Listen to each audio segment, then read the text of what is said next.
Stop blending. If you're struggling with muddy colors, you're making the same mistake 90% of art students make. They fixate on blending. That single focus steals the saturation, contrast, and mood from all of your paintings. Muddy isn't the opposite of vibrant and saturated. I'll show you right here in this autumn valley painting. You can use rich, broken colors like these warm autumn hues that are also mixed to fit the mood of this time of the day. But they only work if you know and avoid these 3 simple reasons your colors end up looking muddy. You might not even know that you're doing this, but after this video, you can identify this problem and fix it. So I'm also going to provide a simple blueprint how you can paint any surface using these rules. Number 1 reason why colors end up muddy is overblending. It's often a side effect when an artist discovers the smudge brush and uses it to skip construction of their surface through color design and placement. This isn't something that you need years to practice. It's just about knowing these techniques, and after you know this, you can always fix these issues easily.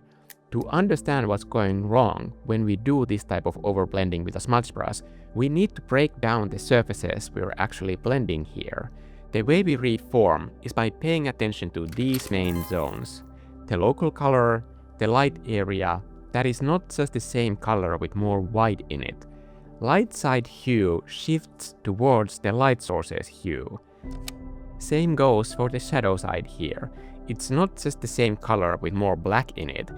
The hue shifts towards the shadow color. By choosing our light hue, we have already decided which direction the local color gets pushed here when we make a lighter version of it and when we make a shadow version of it. Now when we blend colors, this might be fine. We are losing all opportunity to describe volume with brushstrokes here, but when it comes to the color itself, we're not muddying them yet, just by using the smudge brush if you have to use it.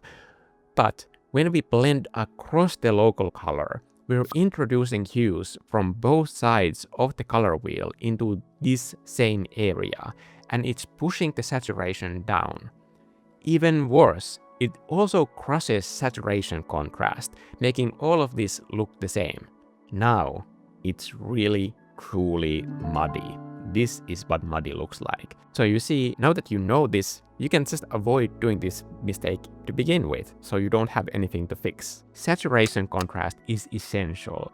Think of it like a master key for guiding the viewer's eye, and if all areas of your surfaces scream at the same saturation level, you're wasting the visual budget. You could otherwise spend that attention currency as building materials for your composition. Also, by desaturating all 3 key zones of your surfaces, you are wasting the potential that that surface has, and it's pushing everything back, and therefore nothing pops out and grabs our attention. Second color killer that is just as easy to avoid is to blend in white or black to our highlights and shadows. This way we also lose the saturation contrast, and then the surface fails to communicate these vital elements, which are the hue of your light source, the color and saturation level of your local color, and last but not least, the hue of your shadows. There's more that can happen here in the shadows, so don't think about shadows like this one flat area. You could be getting bounce light from nearby surfaces.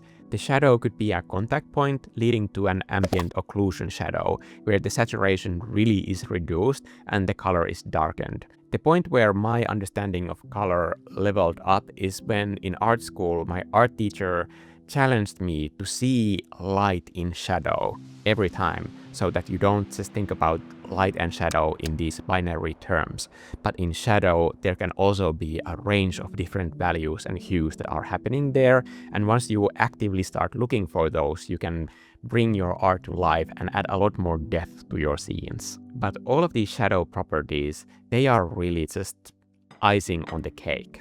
If we communicated those 3 points with the surface that is in light and shadow, then we should have plenty of room for fancy stuff like this. But if the base surface is already muddy to begin with, none of these advanced rendering tricks matter or read well enough to matter at all.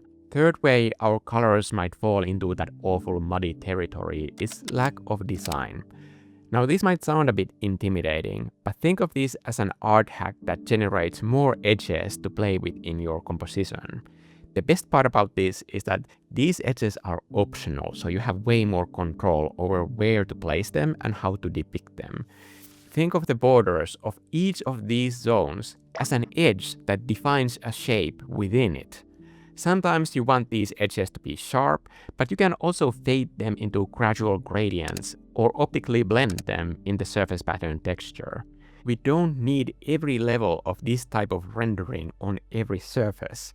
In fact, I would say that your painting benefits if you don't put this level of effort into every surface and give that attention to your focal point and the area that actually matters. Sometimes we need just 3 without any blending, sometimes 2.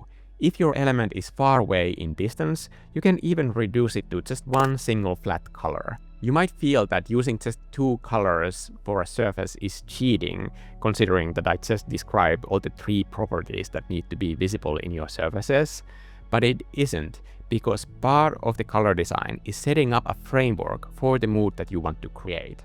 Once you've decided how your elements are going to be lit, you just need to follow that one simple formula. But when you have enough elements painted with your color logic that you designed, especially in your focal point area, the area where you're guiding the viewer's attention, then omitting elements, like for example reducing values to just 2 colors for some elements, that way you're enabling your viewers to use context clues of visual language to read them in the scene on every surface, even if you haven't painted them in there. That's also a clever way to bring down visual clutter and introduce clarity into your painting. So you see, whether or not the colors have any brown in them has nothing to do with how muddy they look. If we zoom into these individual bushes here, we can see this color strategy in action, broken down into crude, flat brushstrokes that just give those 3 pieces of information that are relevant, and sometimes just 2. Hue of light, saturation contrast, and shadows hue shifted to fit the scene as dictated by the color of the light source. Note that all 3 of these elements require only one choice, the hue of your light source. So once this clicks, you're free from overthinking as you paint. And to help with this, I built this entire tutorial to teach you the language of color. You can also grab my free color palettes that were specifically designed to help you with that exercise. Those palettes, by the way, come in all major formats to work in almost any art application out there. To learn any skill, I recommend practicing that skill. To practice this skill, I recommend painting a fruit with a strong local color, like a lemon, and just play with these concepts in as many ways as you can. A lemon is a good subject because it's round and it has a little bit of subtle texture on it, so it allows you to design your color shapes and also practice rendering that shift of color from light to shadow.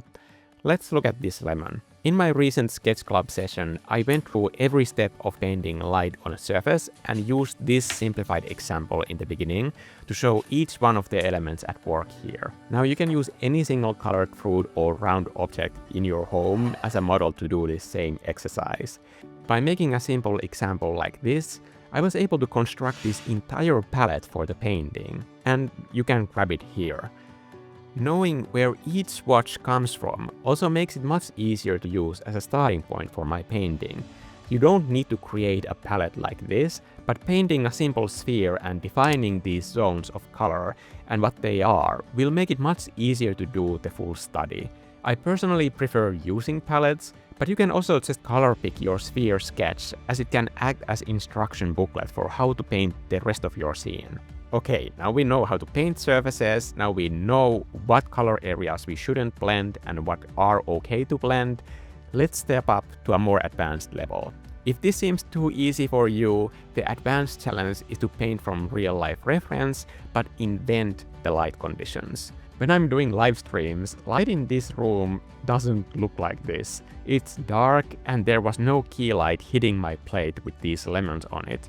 However, by simply using this information, I can create the lights and shadows for these scenes and arrange them in a way that maximizes the visual appeal from my reference. This way, you're never going to be restricted by the light conditions in your references. As long as you know how the forms are constructed, you will be able to paint any kind of light that fits your scene. As long as you stick to these basics, you can push the colors in any direction you desire. For this still life, I wanted everything to build towards that maximum saturation of yellow through hue value and saturation contrast. In this old country painting, I wanted to show both of these extremes of how color can be used to demonstrate how understanding light and color through these rules doesn't limit you, but it frees you to create a stronger expression of your vision. I'm Mikko, and if you want to learn more art with me, I have a full art course on Gumroad that will take you all the way from beginner basics to more advanced techniques in Procreate.